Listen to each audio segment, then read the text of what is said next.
how do you think about modeling politics over very different definitive eras? Or is that something that you just kind of, here's the game, it's the starting point, and just whatever happens, happens, and there's not a lot of guidance there to push things along semi-historical lines? I feel like with each of our titles, our approach has changed sometimes, even at the risk of creating a few small inconsistencies. That the modern day stuff is very much, here's where you stand, let the butterfly go, see where you end up. As soon as we started creating Cold War and 1936, we could not ignore the fact of the track history had taken. And we got an event system that was fairly powerful, allowed us to do a lot of modeling.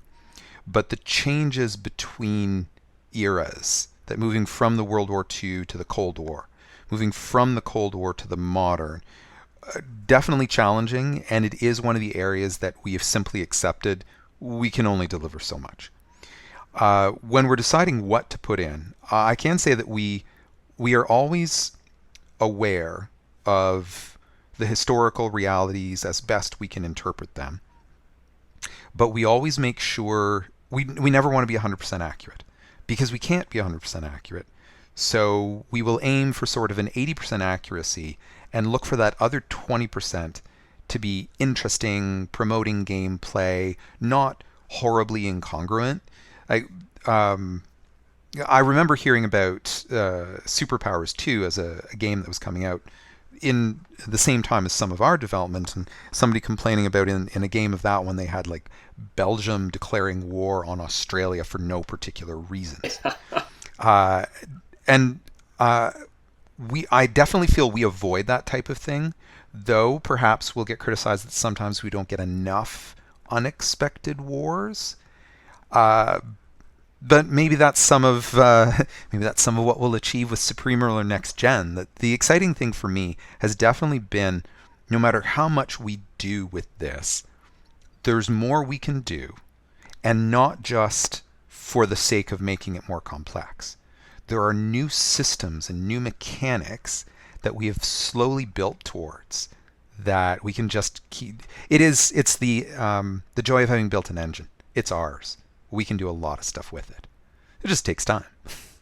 I beg to differ, by the way. I think that you can crank up, is because you guys have the settings, the user can interact with them. You have, volatility? It's kind of like, and then you also have the AI aggressiveness. So yeah, you can really tune these and get, like, I have a Cold War game that I wanted to basically be only event-driven wars, and that's the way it is. Just set the AI to passive. Good. But if you set those to, aggressive or high volatility, man, you get wars all over the place. I don't know who's saying you don't get wars like that. You get everybody declaring war on everyone. And we seem to have gotten lucky with our system and the way it has some underlying influences that we've preset for who's likely to find common ground versus who's likely to find friction.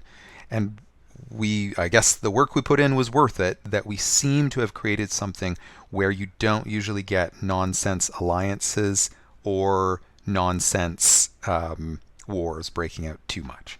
So we did it. Yay.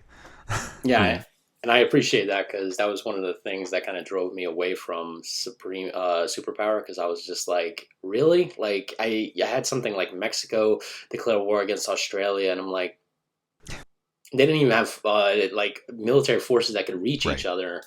So it was just very unrealistic and takes immersion out quite a bit. I think within the game's context, one of the most interesting far-reaching actions we've seen the AI do before is that one of the owners was playing his campaign.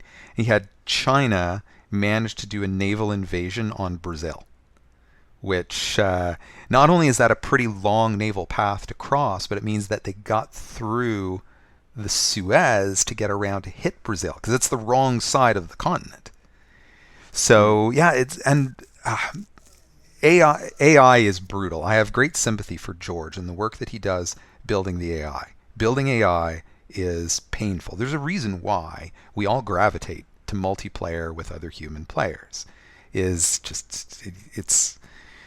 unless an AI really gets to the point of having awareness, and then we're all Skynet and we're all screwed more than COVID. Uh, it's just tough to build that sort of thing. And there's definitely limits on our AI. But at the same time, I've gotten to see our AI do really interesting pincer moves, wrap moves, naval invasions. And a lot of times it'll do Hail Marys that if you catch them, you can totally ravage the AI because it sometimes takes risky moves. But it's also, it's this, this is the one place where the community, you can never please everybody. Because if the AI is cautious, people say, well, it never takes chances. And if you let it take chances, people say it's stupid. Yeah. So, yeah. Really can improve. It really can impress everyone. Exactly. And I think it's got to be the hardest thing to make in a game. It's just so difficult. So